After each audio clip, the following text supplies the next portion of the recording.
We'll know exactly what it says here. So can we take that as read? Apologies for absence, I don't believe there are any. Non-members attending, there are none. Sorry, apologies. Thank you, sorry.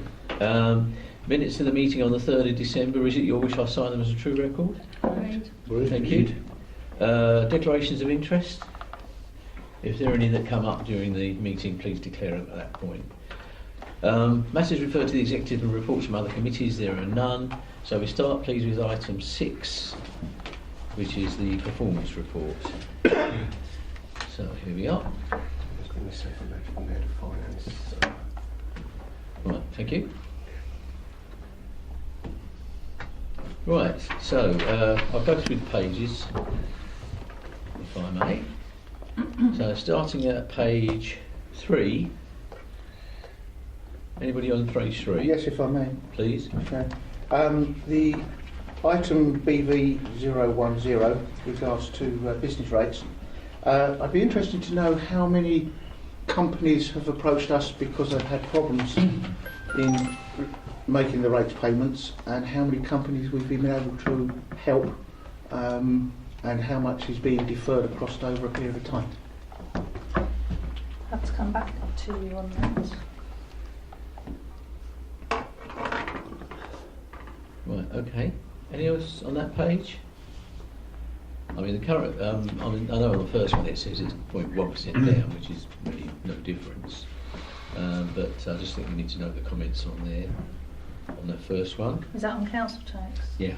It's actually at the end of January. We're at the same as January last year. We seem to have caught up. What, 0.1%? It's not, yeah. you know, it's...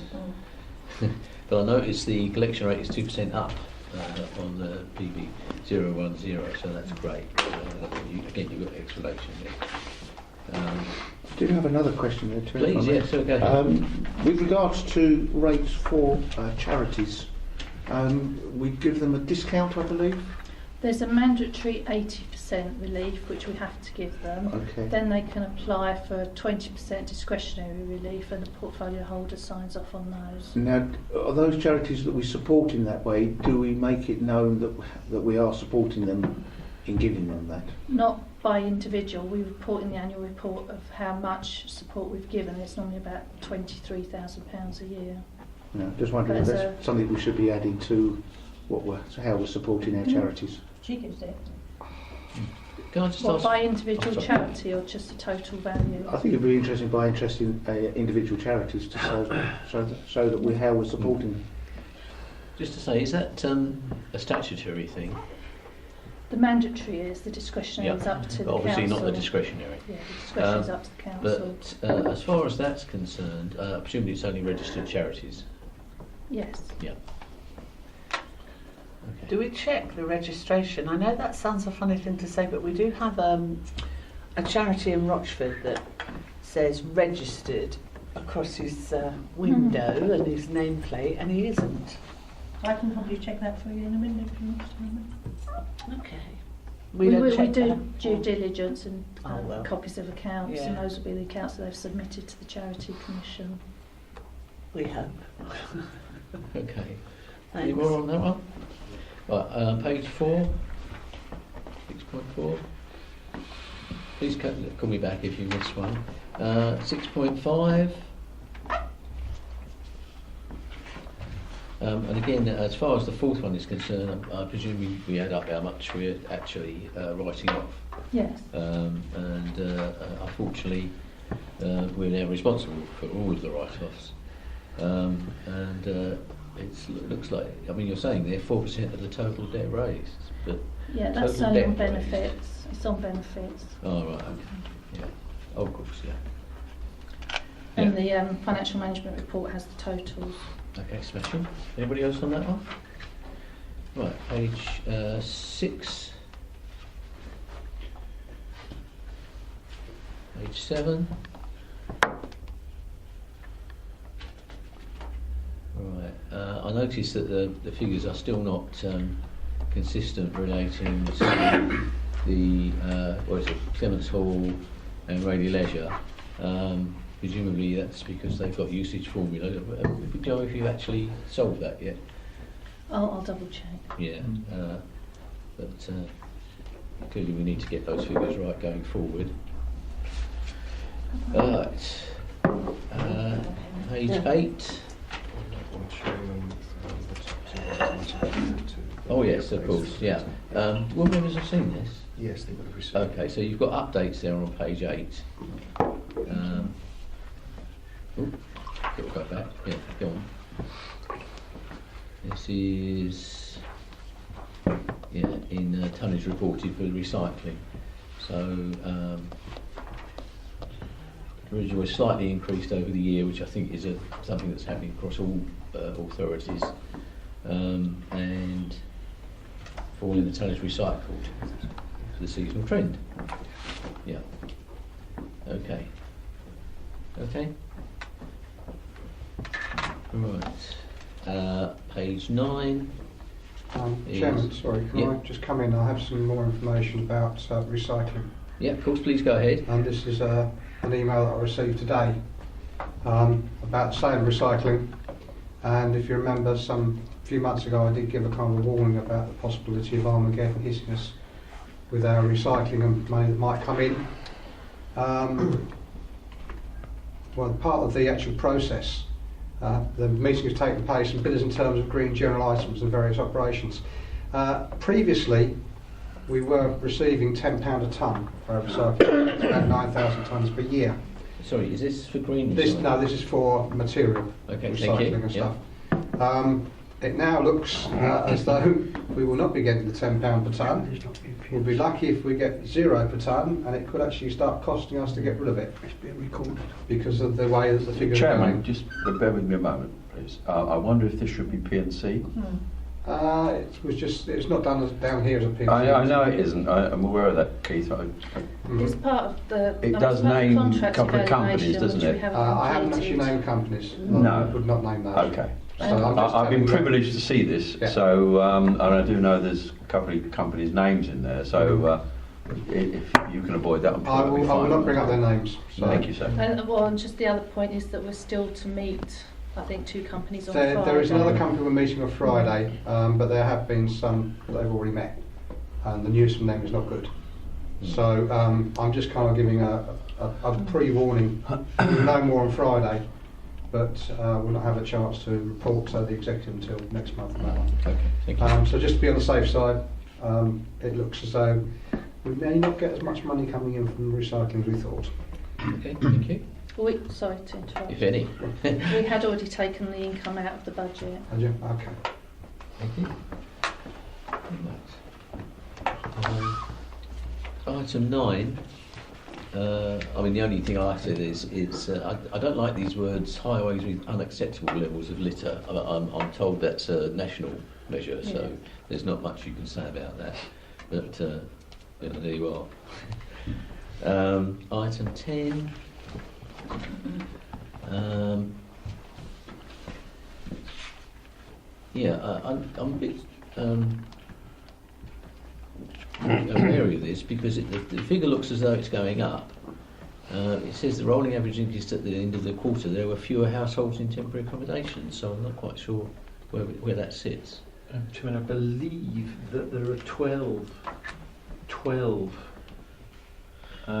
households in bed and breakfast at this exact moment in time. Right. It says fewer households in temporary accommodation, including bed and breakfast, compared to the previous quarter. And Chairman, sorry, I'm just bear with me.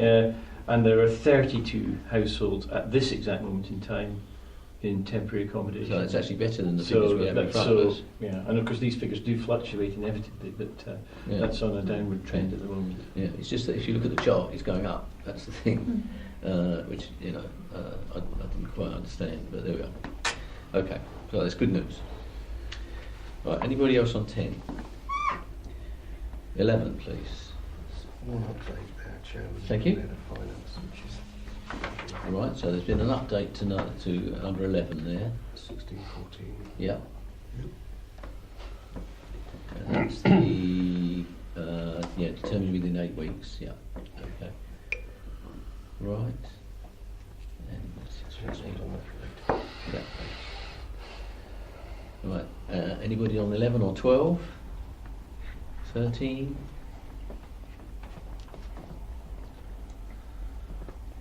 14? And 15?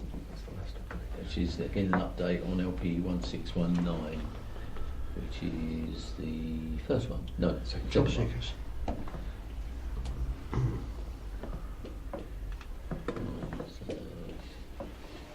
Improving performance on that one. Right, so members' note reports. Mhm. Thank you. So the next one will be item 7. Right, I mean I won't go through this, I'll just ask members to comment if I may, on anything they want to pick up. Yes, please. Thank you, Chairman. Unfortunately, this is not much better than last executive meeting's report. We still have items that have got end date or target completion date to be confirmed. How can you actually kind of put a progress to something that has no end date? The other thing is, I mean, we've got certain items here which should be finished in March of this year, which is what, 4 weeks at the most, and they are just about 20% complete. That's an awful lot of work to do in 4 weeks on some of these. So I still think that these reports are basically not worth the paper they're written on. Okay, well I think under the new setup that the council has, I mean many of these reports will change radically, except, and I think you made your point extremely well the last time these were seen, and some of these will change and the way the methodology and the way they're done will change as well. So hopefully if you have comments on those you can bring them forward. Well, I mean, if I can, Chairman, please, on page 2, corporate plan project, prepare and adopt a community infrastructure levy charging scheme, target completion date December 2015. It's taken down there 2 years. I mean, we need to kind of push that one forward because that's going to cost us a lot of money. The one below it, develop and deliver Upper Roach Valley living landscapes, that's got 4 or 5 weeks to do, and that's about 10% complete. So there's an awful lot there to do. So as I say, some of these, I don't think the targets either are correct, or we've been very slow in progressing. Okay, yes please, Jo. Thank you, Chairman. Sorry, I'm just looking at the page that I was on. On page 7.8, reduce homelessness. I asked Sean if he could just give us an update on the 9 milestones, because bearing in mind the target completion date is March 2016. That's page 8. 7.8? Page 8. Yeah. Page 8, yeah. Depends which programme you're looking at. Oh, sorry. Page 8 on most. Top note is page 8. Page So 8. this is the one that's got the top 10 corporate plan projects, is that right? Well, they're all, They all are. Yeah. It's they're all Amber, right. it's reduce Well, yeah. homelessness. There's 9 milestones. Sean? Well, as you were, Councillor, we have made some considerable progress towards actually achieving those milestones, and some of the and there are some significant progress in relation to initiatives around working with landlords and so on in order to reduce the likelihood of homelessness occurring. I think that that says March 2016 actually that completion date, but we are making substantial progress as you're aware, and will continue to do so. Thank you. Did you want to touch on a couple of the positive outcomes which were highlighted at our last meeting, just for the executive?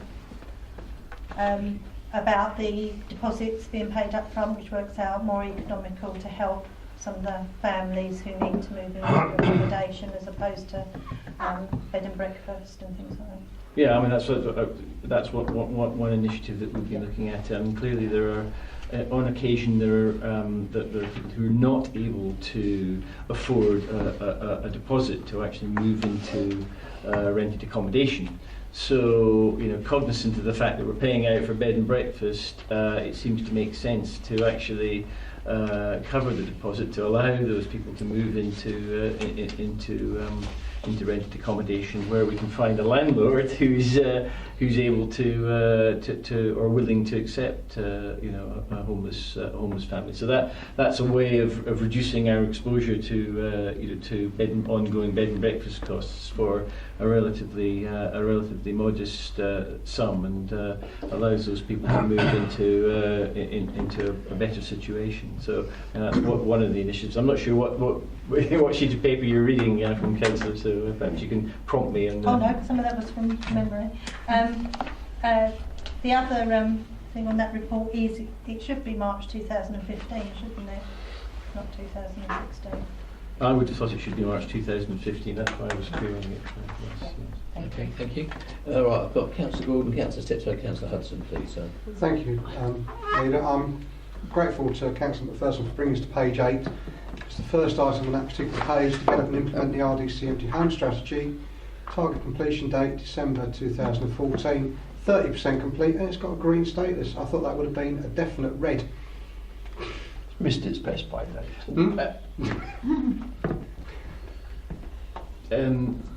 Chairman, the empty home strategy was in draft by that December 2014 date, but we're in discussion to actually finalise the detail of the strategy into its final form. So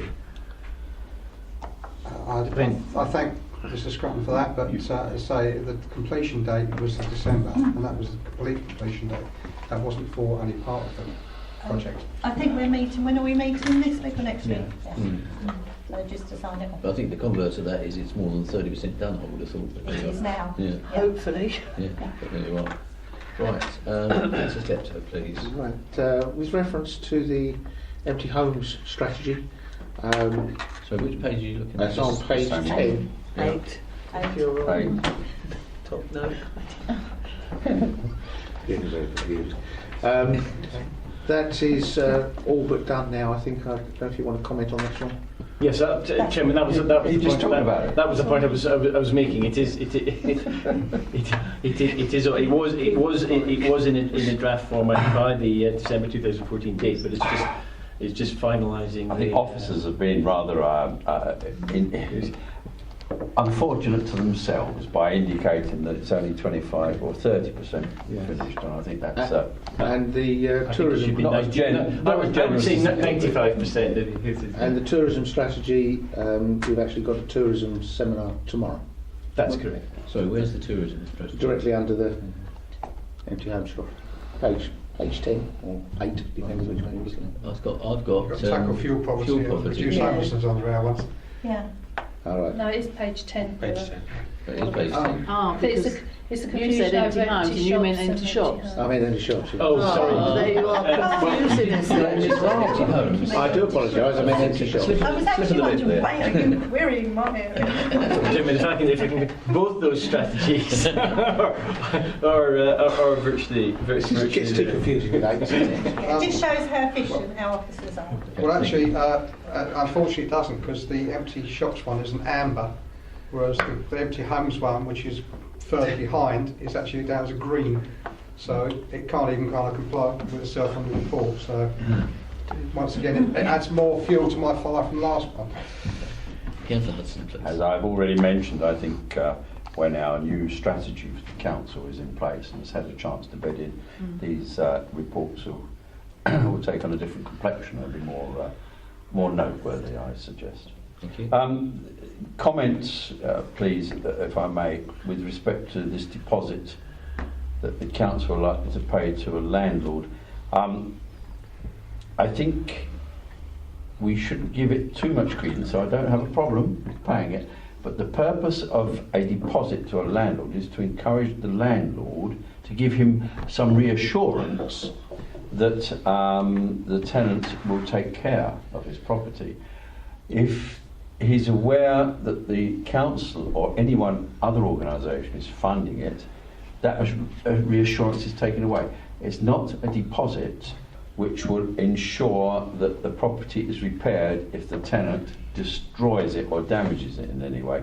although that's potentially what it's for on the face of it. But the reality is, a landlord will take the view, the majority that I know anyway, will take the view that if a tenant has put up their own deposit, then they are likely to take more care of the property. Well, Jim, if I may, I mean, I understand the point, and clearly this is a cooperative process. What we're seeking to do is work with landlords, and landlords will be aware of the arrangement. So, I mean, one of the challenges is to persuade private landlords to take homeless families, and it's not an easy task. Many of them do shy away from that for a whole variety of reasons, and in the market that we have at the moment, that's a challenge added to the situation as well, because the amount of money that homeless families get towards rent is often significantly less than the market rent, and so there are a whole series of challenges. But what we've been seeking to do is to try and engage and work with landlords and make some progress. And there's two things here. It saves money than the bed and breakfast option, but most importantly, it serves our residents better. These are families that are more settled. Only if the landlord, with respect, will accept the concept that it's the council paying the deposit, does that give the landlord reassurance, and therefore does the property come available anyway? I have to say, Steve's been working to build up a portfolio of landlords who will accept these. I think it would be more effective if somehow the council could guarantee to undertake or to arrange to undertake subsequent repairs if they were needed, if the particular tenant caused the problem. I think you'll find it much better. It's a concept that used to be held by a lot of councils, that they would essentially take the property and hand it back in its original pristine condition. And I think that would have far more effect than just paying the deposit, but substantially it could cost us a great deal of money. Yeah, and I think that's the risk, because we have already trialled that before I had the portfolio with Rochwood Housing Association, where landlords would give the property to Rochwood Housing Association to take them for 3 years. How much take up did we get of it? Practically zero. And that's why you will find it very difficult to find landlords without that reassurance to come forward with their properties. Yeah, Chairman, the point is understood. It's simply very difficult to find landlords. There's lots out there who are willing to take homeless families. There you are. Well, it's also the cost of rental nowadays, unfortunately. Okay. Ian. Thank you, Chairman. It's on the same subject, and I thought actually Councillor Hudson was going to touch on that, but it was, are we seeking to recover that deposit eventually? Is this something that we would seek to do from these people that we're rehousing, or is it just... the landlord? No, from the tenant. No, because deposit's now with the landlord. So yes, I know it is. But surely the whole premise is that the actual tenant couldn't afford the deposit.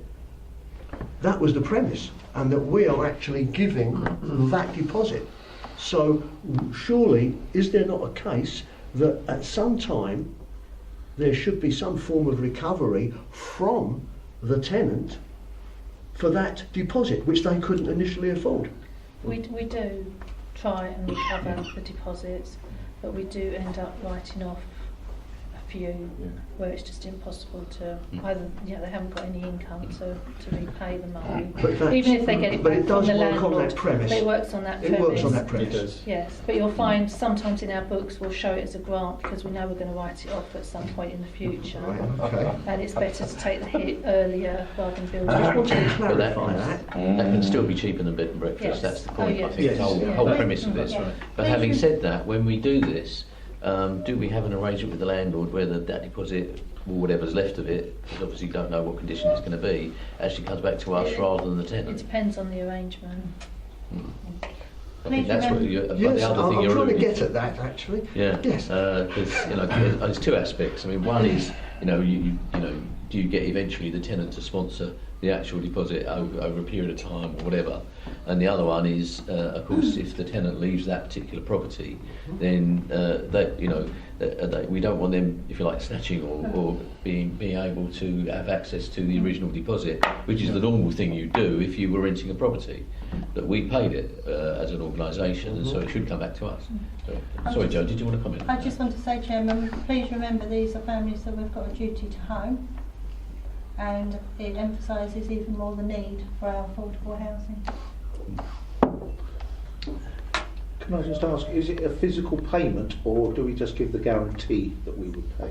if there was a problem? We'd make a payment. It is a physical payment.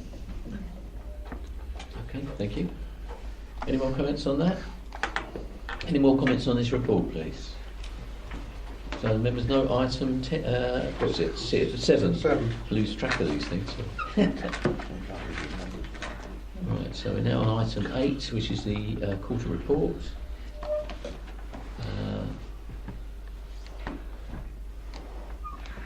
And there are items to be noted there. Did you want to say anything? There were a couple of questions that arose from people having looked at it. The first one was 8.3, at the bottom of 8.3, that's on the agenda papers, unallocated receipts. Oh yeah. And Yvonne informs me that it will in the future be possible to allocate those receipts to appropriate car parks. Right. So hopefully that can be done. I know there was one that I found, and I think it was quite well on in the report. It might even have been the last page actually. I think it was. There was the question about the grants. Where were they? Oh yes, the voluntary sector grant. They come under economic development. Yes. I think I've received an email amongst about the 30 that got rid of it actually, so And there was a final one somewhere about is it land purchase somewhere? Land purchase. There's £23,500 in the capital programme. It's for Michelin's Farm, but it's for agent fees for negotiations. But nothing's been spent so far. Right. I had one on page 24, the top of the page. Top notes 24 or? yeah, it's top notes 24. Yeah. Oh, I'm not doing that one. Why aren't you on It's top notes 824 or top notes 24. 24, because it works just as well from this. Because you've got there installation. Holbridge Parish Council are providing 20,000 match funding for the provision of a skateboard ramp at Canewden, which is very good of them. But I'm sure that can't be right.